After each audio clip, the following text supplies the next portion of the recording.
এই আমরা পেটকু কোম্পানি হওয়ার পর থেকে আমরা যারা 11 জন স্টাফ আছে আমরা নিয়োগ হয়েছি মিটার রেটার আমরা এইভাবে কাজ করতেছি। মিডল আমরা শুনছি যে পেটকু কোম্পানি যাইব গা এমন একটা পেপারে নিউজ আছে। তারপরে আমরা অফিসে জানাইছি যে কোনো চিন্তা করো না, যে কোম্পানি জায়গা তাহলে আমরা 2 মাস আগে তোমরা জানাই দেবো। তারপরও শুনলাম যে কোম্পানি মনে যাইব করতেছে বারবার।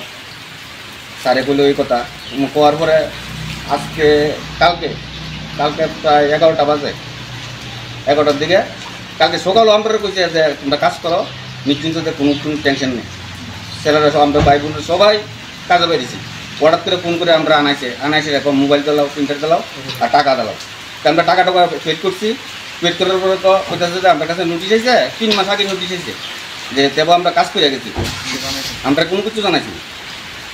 এই পথে আমরা কইতেছি যে আমরা যে এই বিলগুলো মানুষের বাড়িতে আনছি, কনজিউমার তো আসি না আমরা, এই টাকাগুলো যদি আপডেট যদি না হোক এটা দিয়েও কে নিব। এই দিয়ে আমি কইতাম চাই যে অখন যে বিদ্যুৎ কর্মী বিদ্যুৎ দপ্তর যা বার নিতে মানে এই জিনিসটা আর একটু ফলো করে, আর আমরা কোনো ব্যবস্থার কোনো উঠতে চাই। ফেটকুর যে কর্মীরা আধিকারিকরা রয়েছে তারা কি আজকে এখানে আসেনি? আজকে কেউ আসেনি। গড়তলা আপনাদের কাছে যে বিল করার সামগ্রীগুলি ছিল সেগুলি কবে নিয়েছে ওনারা? কালকে নিয়ে যেতে।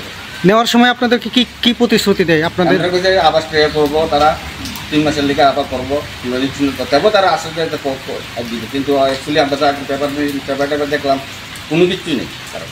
এবং আপনাদের যারা আধিকারিকরা রয়েছে তাদের তরফ থেকে এখন পর্যন্ত আপনারা কোনো আশ্বাস পেয়েছেন কি? না, কোনো পাইনি। আমরা যে ফেটকু কোম্পানিতে দীর্ঘদিন ধরে যে কালেকশন বিলিংয়ে কাজ করতেছি, আমরা তো প্রত্যেকদিন বিলিংয়ের এবং কালেকশনের টাকা মানুষের কাছ থেকে আইনে অবশ্য মানে ডিজিটালি আমরা জমা দিয়ে দিই। মানে ওই টাকাগুলো যদি কোনো কিছু না হয়, আপডেট না হয়, তাহলে তো এই আমরা আত্মহত্যা করা ছাড়া কোনো উপায় থাকতো না। আমরা সবার তরফ থেকে একটা সরকারের কাছে আবেদন যে যারাই দায়িত্ব নেবেন তারা যাতে ওই বিষয়গুলো যাতে দেখেন এবং আমরা যাতে এই মানুষের কাছ থেকে যাতে রক্ষা পাই আর টাকাগুলো যাতে আপডেট হয়ে যায়। এইগুলি আমরা মনে করেন একটা বাস্তবায়ন, যাতে আমরা আত্মহত্যা ছাড়া কিছু করা থাকতো না।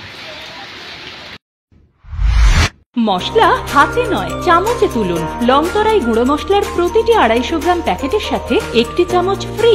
লংতরাই গুঁড়ো মশলা, রান্নায় তোমাকে চাই।